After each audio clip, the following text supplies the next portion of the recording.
Hey, what's going on, everybody? It's Dean Rogers. Welcome to another episode of Deals with Dean. Today, we're going to talk about a land deal that we had some interest on really quickly and then just kind of fell away. Then, out of the blue, had some buyers with new interest come in and get the deal closed. Let's get it.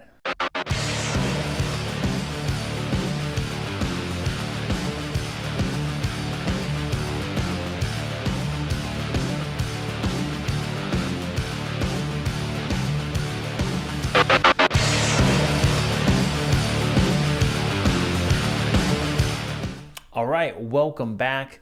Today we're going to talk about a land deal that we were able to put together and get closed. Before we get started, if you could go ahead and hit that subscribe button, hit that like button, let YouTube know that you want to see some more. We'd greatly appreciate it. All right, so for those of you that may or may not have worked on a land deal, there's a couple things to know about it. And you know that a land deal is not for the everyday buyer. There's just not as many buyers buying land deals depending upon what market you're in and what buyers are doing. So they can be tough to sell and to market. Now, what's important to know about a land deal is you need to understand what's the best use for that land. You also need to know, does the land have utilities already on the property? And is that land ready to be built on, or does it need to be cleared or leveled, or is there anything else tricky about it in particular? All right, so on this particular deal, we already knew that there was probably something there. We had it at a price that we felt was good enough to put a deal together and be able to market it at a higher price and find someone for it.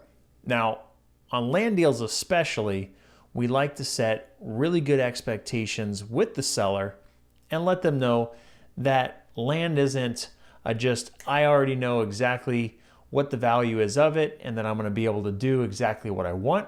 There's a few little odds and ends. Typically, you're dealing with the city or the county and you're having to work with their building department so that you can make sure you can do what you want with that piece of land.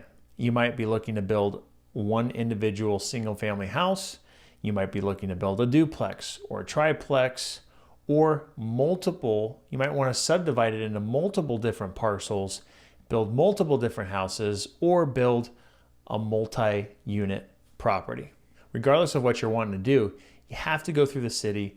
You have to get their blessing. You have to take them plans and get those approved and have architects and engineers working through that entire process. But as a preliminary part of your process, you need to work with the city and make sure that you can do what you want. Usually you can go to the head of the building department and generally ask them what it is that you want to do and get their blessing. That again is not a guarantee, but at least you can ask if this is something that you can do with that piece of land.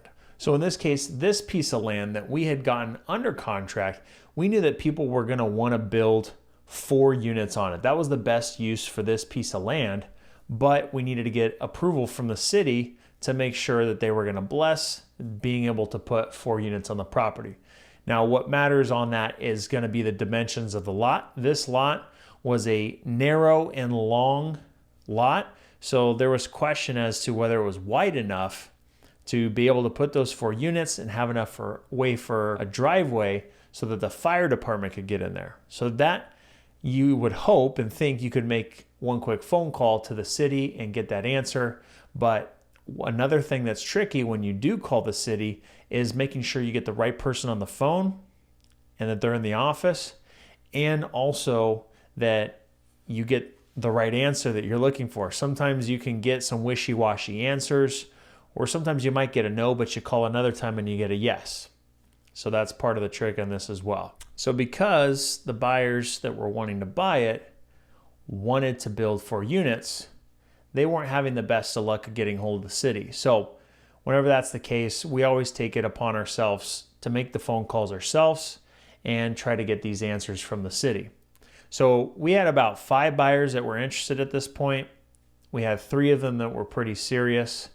And of those 3, we asked, well, if we can get a confirmation we can build 4 units, would you be ready to move forward? Seemed like at least 2 of those buyers were ready to pull the trigger if we could get that confirmation. So we made the phone calls. Took us a couple weeks really to get a final answer on that. Once we finally got an answer from the city that we could put 4 units on it, we reached out to both the buyers that were the most serious, and they kind of flaked on us. So we were sitting there reaching out, and these weren't the first deals or the first time we had dealt with a buyer. So it was kind of a weird deal and put us in a situation where we went back to the seller and said, hey, look, we're working through all these different things, working with the city, and at the end of the day, the seller told us, it's okay, it didn't quite work out. I'm gonna go ahead and list it on Zillow. So our feelings weren't hurt too bad at that point. We had, again, set really good expectations to make sure that whichever way it panned out, no one was gonna be upset, no one was gonna have hurt feelings. And the way it worked out in this one was they didn't end up listing it on Zillow, which actually helped us because it didn't bring it to the attention of not only the interested buyers that we already spoke with, but other interested buyers potentially as well. What ended up happening was another week or 2 had passed, and some people who had seen the initial marketing piece for selling this piece of land when I first sent it out had finally taken notice to it. In fact, they had noticed it when it first came out and had been doing their due diligence to find out if they could do what they wanted to do to the property. By the time they came to the realization that they could, they reached out and let me know that they were ready to pull the trigger right away.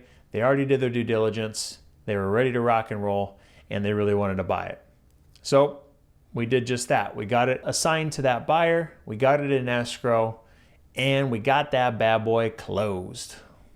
So this deal went from looking like it was probably a dead deal because the buyers just went completely MIA, which is not common, not something that we're used to dealing with, and was kind of shocking with who we were dealing with. Now, the other part of this deal, which made it even more awesome, was this was another friends with benefits deal. This is where another wholesaler brought us the deal. We then brought us the lead. We then contacted the seller, went on the appointment, took pictures of the land, got it under contract, and then we found the buyer at the end of the day, handled the whole escrow process, got it sold for top dollar, and we ended up splitting the profit. So that person, that wholesaler, sat back, just waited for updates, and this turned into a $15,000 profit deal on a piece of land that we had under contract for $20,000. We sold it for $15,000 more. Turned out to be a great deal that we both made $7,500 on, and turned out to be a great deal. Well, I hope this video was helpful for you. Just remember to keep pushing through, to keep hustling, and the results will follow. Until next time, peace.